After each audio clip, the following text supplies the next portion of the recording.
This is Monte Rio, California, a small, quiet town nestled in the mountains of Sonoma County. It's a place where nature thrives, where the Russian River carves its way through the landscape, and where for decades one man has been crafting something extraordinary.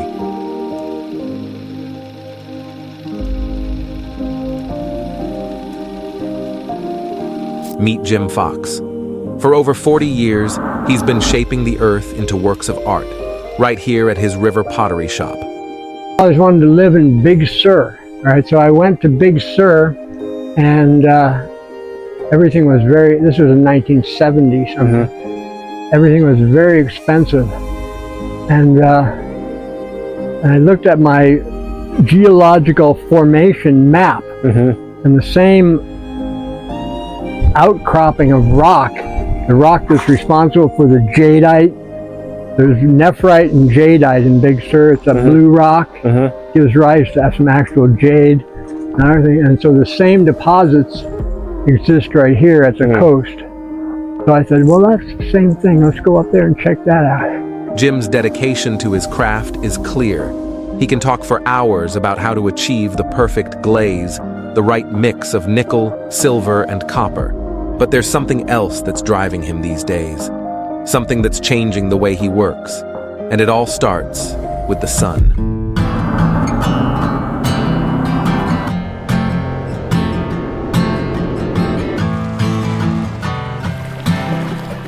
For years, Jim's pottery was fired in a gas-powered kiln. It worked, but it came at a cost, not just financially, but environmentally. So, last year, Jim decided to make a change.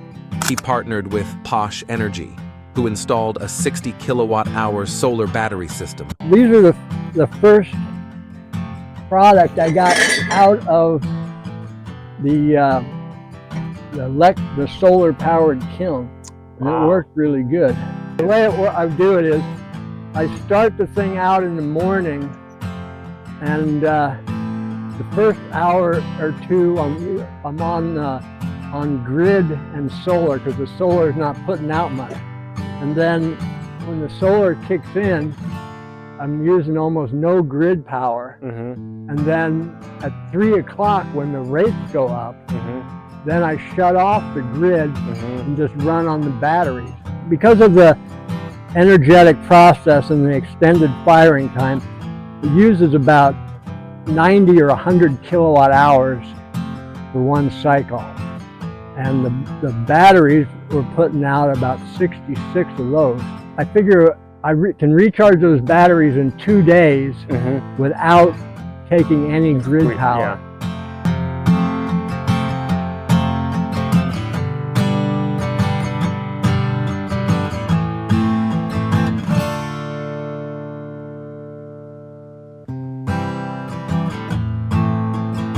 So most of the pottery I've made with propane, and propane is really expensive. This is a gas kiln, runs on propane, and this is what I probably made most of my pottery in. Now, instead of relying on gas, Jim uses the power of the sun to create his art. It's a bold move, especially for someone who's been doing things the same way for so long. But for Jim, it's about more than just saving money on energy bills. It's about creating art that doesn't harm the planet.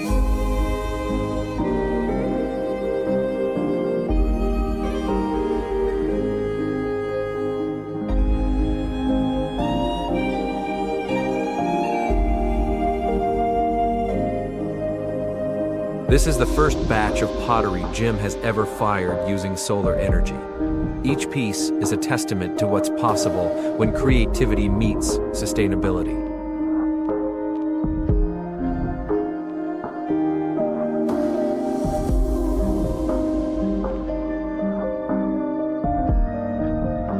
For Jim, this isn't just a one-time experiment. It's the beginning of a new chapter. He hopes that his journey will inspire others to think differently about how they create, to consider the impact of their work on the world around them. As the sun sets over Monte Rio, it leaves behind more than just a warm glow. It leaves behind the promise of a brighter, more sustainable future. A future where the power of the sun isn't just something to admire, but something to harness, to create, to inspire. Jim Fox's journey is just one example of what's possible when we embrace that future. And it's a journey that's only just begun. I've been trying to find a simple, creative life all my life. And what I've discovered is that the simple life is not so simple.